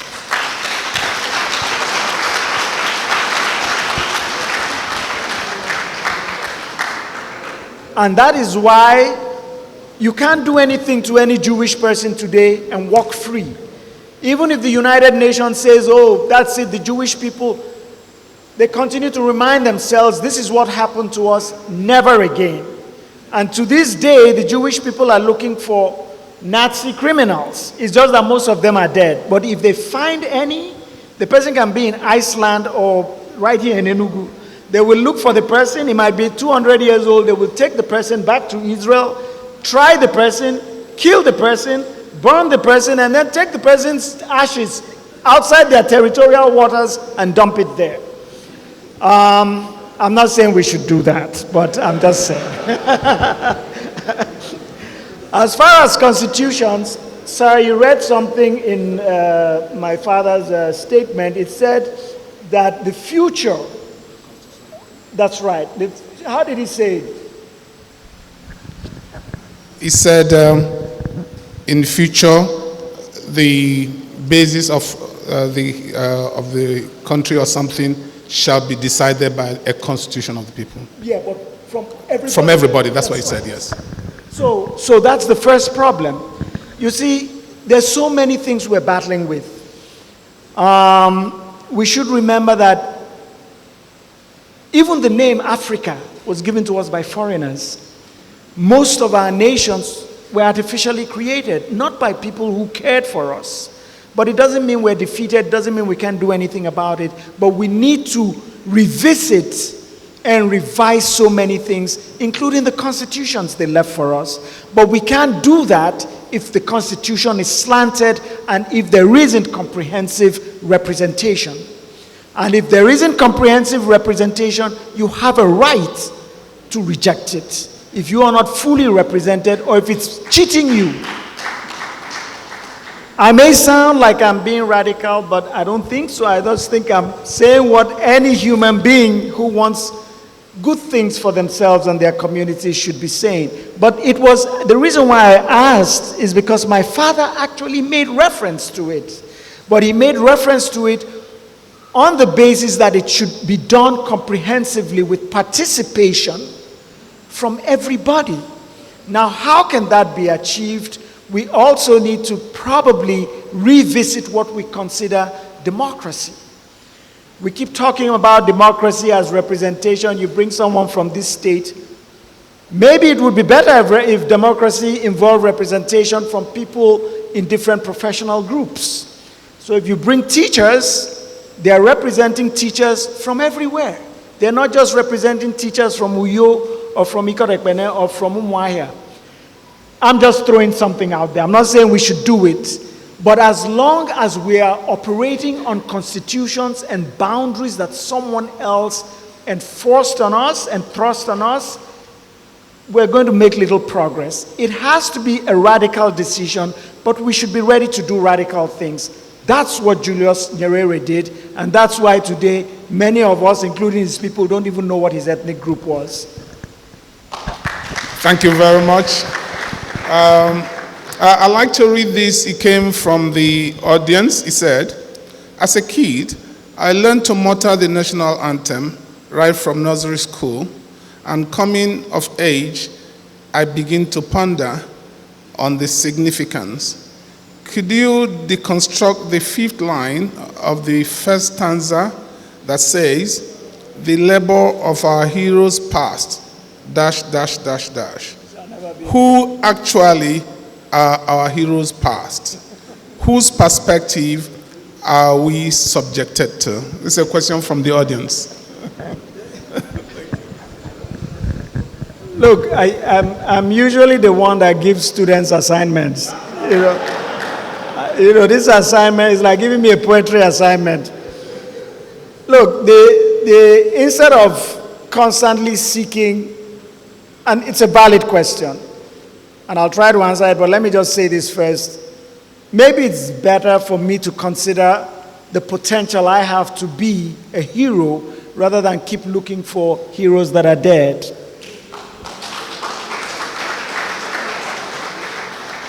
That might be my motivation. You see, we've had heroes. Unfortunately, in a system like Nigeria, because of all kinds of things, everything from political wranglings and other political things that go on to the civil war and so on, even people that are good turn out to be bad. If you look at a lot of the people that were demonized at the end of the war, in many ways they could have been heroic people.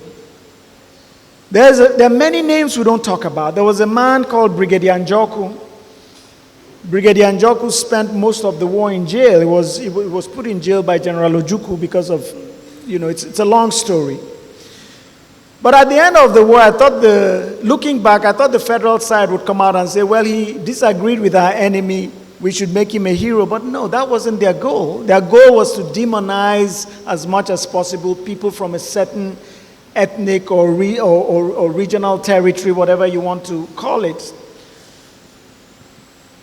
At the risk of sounding vain, I look at my own father and I keep asking the question, why should someone have to suffer, just like many of us here, our parents and uncles, when you did nothing? So you can be a hero, but history can choose to define you as a villain, which is how my father was defined. And I can tell you sitting down here that it wasn't a pleasant experience. As a middle-aged man now, I can handle it. As a child, imagine a teacher in secondary school pulling you aside and telling you that your wicked father that tried to kill us. You know, so we can look back, unfortunately, because of the kind of politics, civil war that I've talked about, heroes are defined based on ethnic origins, on where they're from. So a lot of people will celebrate General Ojukwu. A lot of people from other places will see him as a villain. So do we really have national heroes? Maybe we have ethnic, I don't know. The one thing I like, however, in my interactions with Igbo people is something has been proven. And that's the fact that a hero doesn't have to come from your community. And there's only perhaps one instance where that has happened, and that is in the relationship between the Igbo people and my father, which, by the way,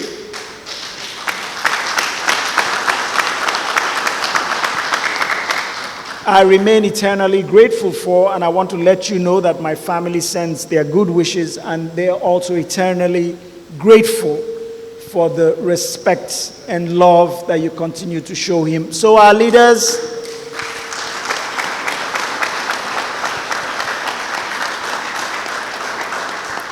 you know, there are many people who celebrate Sani Abacha. Do you know that? Okay, so that's why I said it depends on who you ask.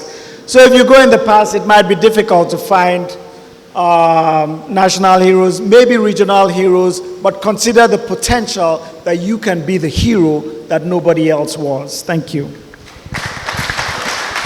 Thank you very much, Prof. We are rounding up. But the President Honors wants to say something. Mr. Moderator, distinguished ladies and gentlemen. Professor, I want to first apologize that I walked in here as you were closing your lecture. It was not intended to be so. I had very adequate knowledge of your lecture. I cut short a trip abroad. I flew with you in the same plane from Lagos to Enugu in order to be here. But my responsibilities are a little gubernatorial because I'm expected to be in too many places at the same time. Today, the chairman of Air Peace buried his father, Onyema, in a place called Mbosi in Anambra. Today also, a very prominent woman, Mrs. Okoye, Mrs. Peter Okoye, who's been long dead, but was head of an NCNC organization here in the days of my father and Dr. Kwara and Zik. Her son died and was buried in Enugu. So I needed to come from Mbosi to Enugu, and I would have been here in time. But part of the marginalization of the East, the infrastructure between Enugu and Anambra states has reached its lowest ebb. I was in a gate jam for about 2 hours. Yes. I'm coming directly from Anambra. I haven't even had the opportunity to go home. I did order some palm wine for you because I noticed you talked about palm wine, and we'll have it hereafter. But I'd like to thank you for coming here. What you're doing here is very significant in many ways that you do not understand. The policy after the war has been to engineer a mindset in what used to be Eastern Nigeria and set us literally against one another. People from this part of the country had properties in parts of Eastern Nigeria which were categorized as abandoned property. some of which they could never claim until today. My father was a victim of this.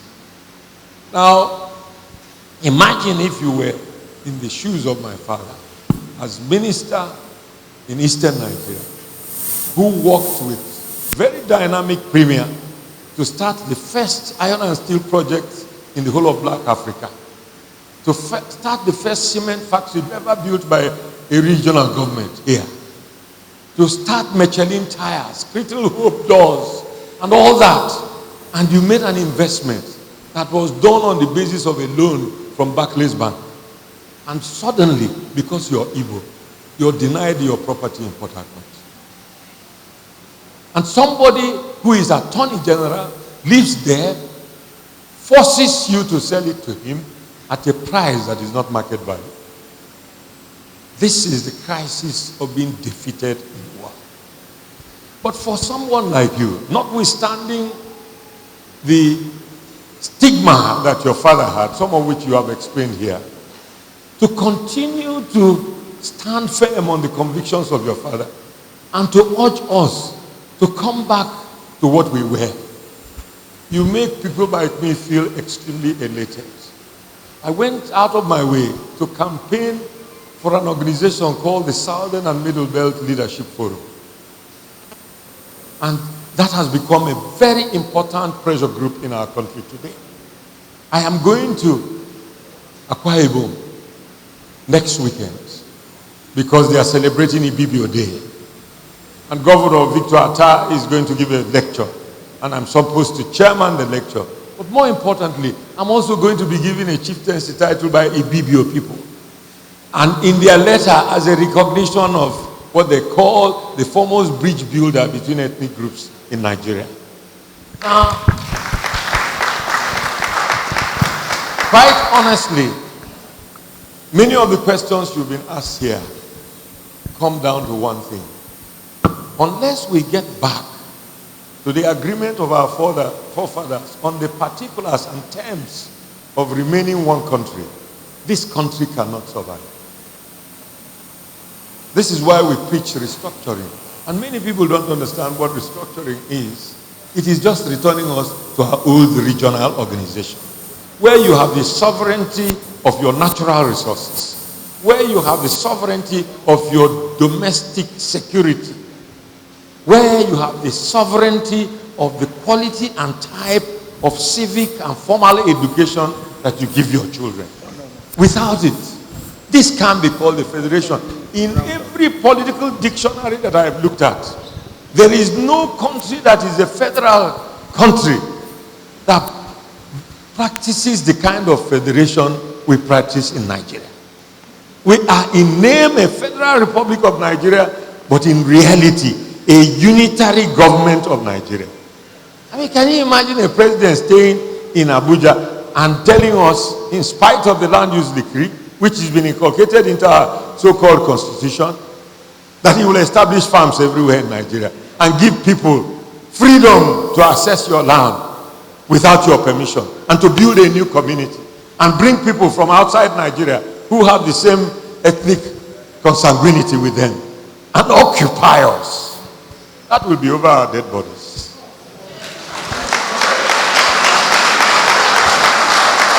So,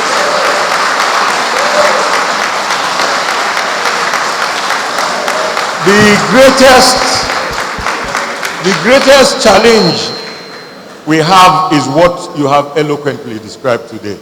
I listened to you talk about civic education. I listened to you talk about getting off your backside and standing up for your conviction and not speaking because you don't have an appointment or you don't have a contract.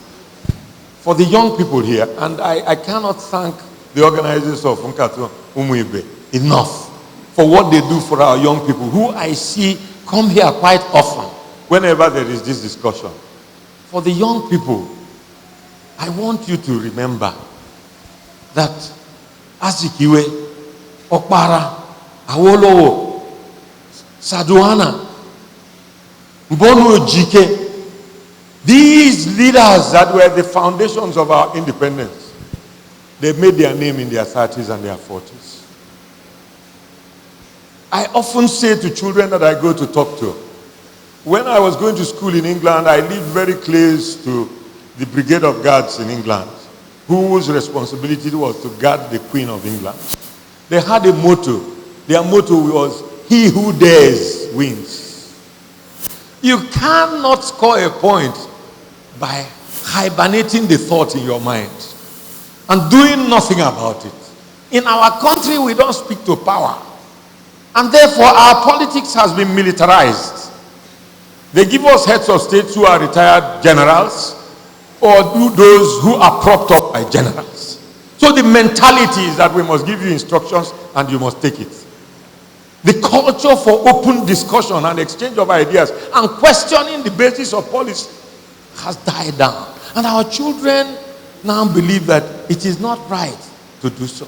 Let me tell you a story. I'm sorry if I've taken a little of your time. Yeah, go ahead. You're the president. Now, when I joined politics after graduation from university and working for 3 years, I was extremely young. And at 27, I became special assistant to the president of Nigeria. But it did not happen by chance. I did not lobby for it. It was not donated to me on the basis of geographical quota. I ran for election to be state secretary of the National Party of Nigeria. And there were 11 candidates. The chairman of the party was returned unopposed by virtue of his integrity, his visibility, his political sagacity and acumen. In fact, the position was donated to him because we were hoping to use him to lobby for Azikiwe to become the presidential candidate of MPN. It was Dr. Nwafo Orizu, the former president of Senate. So after he was elected chairman, the issue of who would be secretary came up. And the 11 of us came. I was the youngest of the 11. So clearly, I didn't have a chance if it was a matter of age. Then we were asked to speak. By some luck, because of my age, I was asked to speak last. And when I spoke last, I took the advantage of the reaction of the audience to the speeches of the 10 before me. So I knew what to avoid.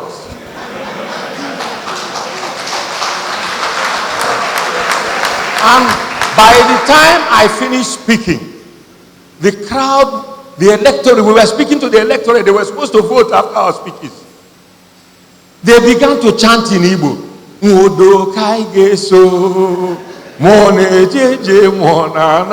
It was obvious to my opponents that, judging from their response, I had won the election. All 10 of them withdrew from me. It fired my capacity to have the courage to speak up for my convictions. As secretary of the party, the chairman and the secretary were members of the national executive of the party. So we went to national executive meeting. I found my father's age mates and contemporaries in the national executive. K. Mbadiwe was there. You know, Shehu Shagari was there. Fani Kayode was there. Augustus Disa Akinloye was there. These were ministers in the First Republic.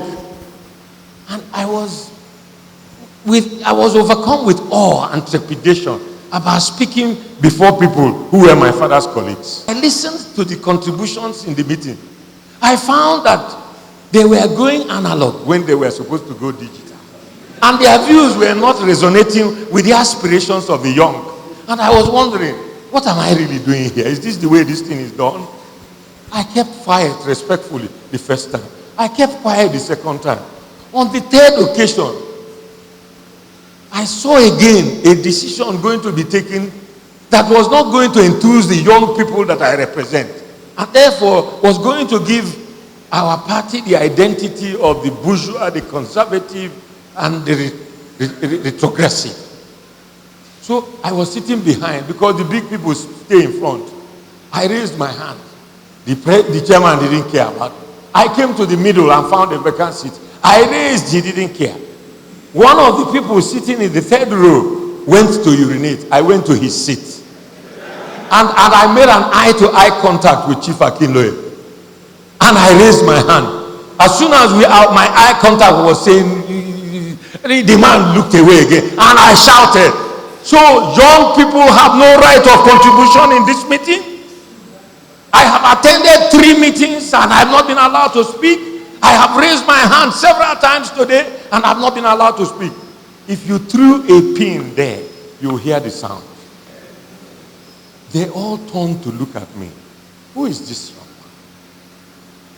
Chief Remy Fani Kayode said he got up without even being allowed to speak. He turned to Akinloye and said, what age were we when we entered into politics? Why wouldn't you let this young man speak? Akinloye said, what is your name? What is your name? I said, John. What do you say? John, well, I give you 2 minutes to say whatever you want to say and wrap it up quickly. I said, I thank you, sir, for your gratuitous permission, in spite of the fact that you did not give my previous speakers any qualification in terms of restriction of time. By the time I got up to speak, I prayed inside my mind that I should say something that does not disqualify me completely. But by the time I finished my contribution, it was a fresh breath of air coming from a young voice. And the same Fani Kayode got up and said, I'd like to move a motion that the conclusions of this young man be adopted as a resolution on this agenda. My dear young man, that was scholarly and bold. As he was sitting down, Shehu Shagari got up and seconded his motion.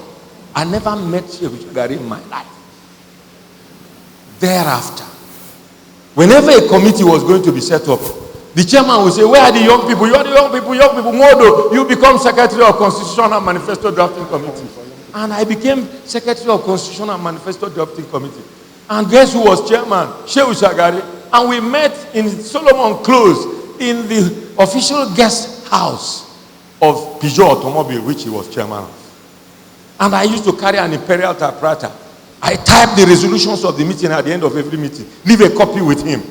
And when we come back, I will make more copies and everybody will have it. And they say, this man is diligent. The children of today, I must say this to you. I noticed it with my own children, so I'm not stigmatizing with you. You are too laid back. You are too laid back. Get off your backside. Because you must be soldiers of this war. Everything EFFIONG has said to us is not implementable unless you get up and speak. Very good. As a challenge to the young people. Unless you get up. Challenge to the young people. I led a demonstration in University of Ibadan when General Gowon said that 1976 was unrealistic. We closed down the universities in the whole of Nigeria. It is our democratic right to stand up and say for what we are convinced about.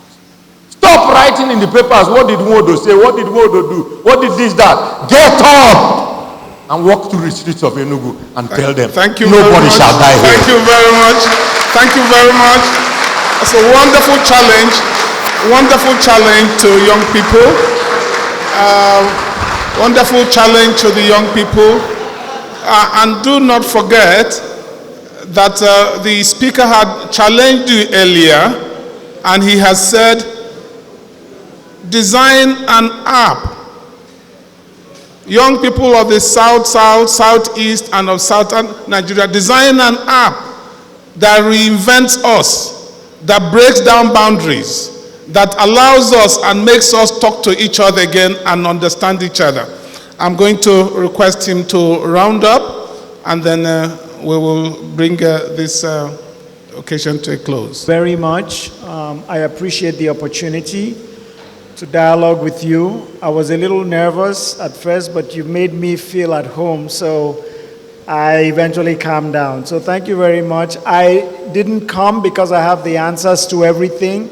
I came because I was honored, and people believe that I had something to share, and I shared as best as I can. I'm sure I have not provided all the solutions, and in the process I also learned a lot from you. Having said that, I want to encourage those of us who are older, please continue to tell young people about the Civil War. Someone had said earlier how the Jews have not stopped. Let's tell them in a practical way to empower themselves. And young people, please be patient with us. This was very, very painful, and I can't even it's hard for me to, for instance, to get my mother to talk about it. Many people don't want to talk about it because of the pain. But at some point, we do get to talk about it. I would like to say, still talking about young people, that I honestly think we have done our young people a disfavor. We have not treated them well. Young people, many of them, you can say they have faults and we can criticize and all of that, but what is it that we have given to our children? What is it that we're giving to our young people? What are we teaching them? That is what they are going to reproduce. Young people are full of energy, and if we don't give them the right channel to transmit that energy, they'll use that energy for things that are not very productive. Recently at Michigan State University, we had a program where we invited young people to come and share with us what they're doing, not what they plan to do. And many of them came and showed us their inventions, their business practices, and many other things. They came from almost 40 countries, including Nigeria. If you provide young people with the channel, they will excel. I have a lot of faith in young people because they're full of energy. And more than ever before, young people are connecting with the world like young people never did. But we can't continue to teach them how to rig elections and how to abuse power and how to mismanage resources and expect them to come out anything different. They will come out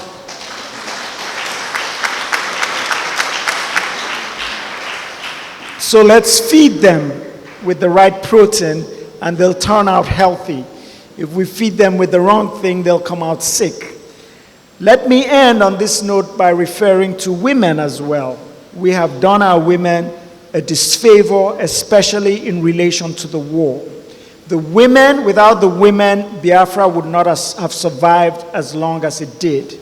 Before the war, during the war, and after the war, women went through a lot of hell.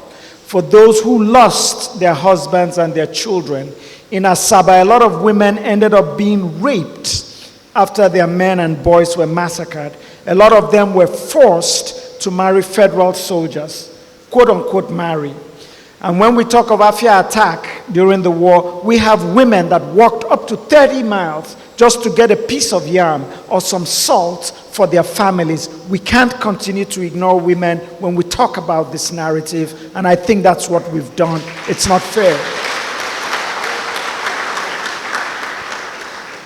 And so back to my initial topic on unity, we have to unite. We're going to unite when we treat each other well, and that includes treating our elders, our young people, our women, as well as our neighbors. Thank you so much. This was a wonderful evening. Ladies and gentlemen, I can testify that this is an evening well spent, and then we are nonetheless very much informed, and then we will go back home, reinvent ourselves. And his opening statements here were that after the war, somebody talked about no victor, no vanquish, but in reality, it was you that refused to be repressed. It was you that refused to be vanquished, and that you should give yourself a round of applause for that. He has also said that we do need a whole lot of education. Education, knowledge with civic components, so much so that we know what unites us much more than what divides us. He also talked about the propaganda and the edicts and laws that are meant to divide us, that we should be able to recognize those and do not let them be knives between us, but we should go back and remember how we used to be. And that was at the point he said the young people who connect much more than each other should invent an app for us to keep talking to each other. And he's ended up saying in his remark, he said, our problem is that we isolate from each other because of the imaginary boundaries that we have. But he's advocating that we do not let that drift us apart. I thank you very much, Professor Philip EFFIONG Jr. from Michigan State University. It's our privilege to host you on Nkata Umibe. And I'm looking forward that maybe next year you come back.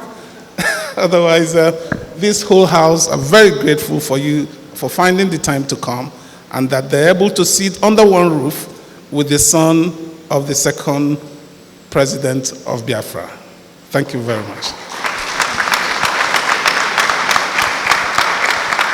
Thank you very much, Professor EFFIONG. Thank you very much, Engineer Chike Madueke. This has been a very, very, very wonderful evening. Another round of applause, please. This has been a very profound evening, and we are prisoners of our time, like I always say. So I want to invite the resident historian of Center for Memories to just do a vote of thanks for us. Professor Rina Okonkwo.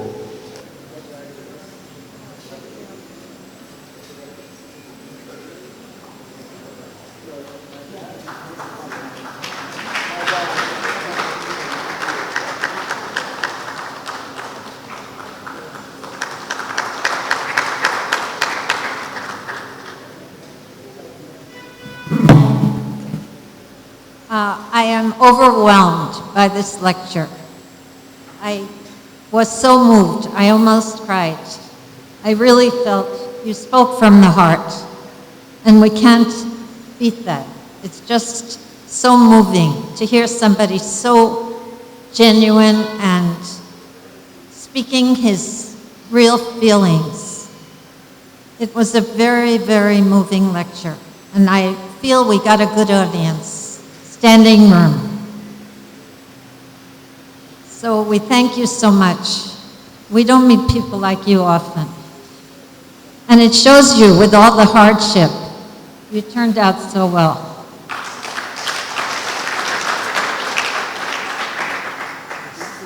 I thank everyone here. Thank you, Sports Club, the chairman, and the audience. I feel this is really our best Nkata.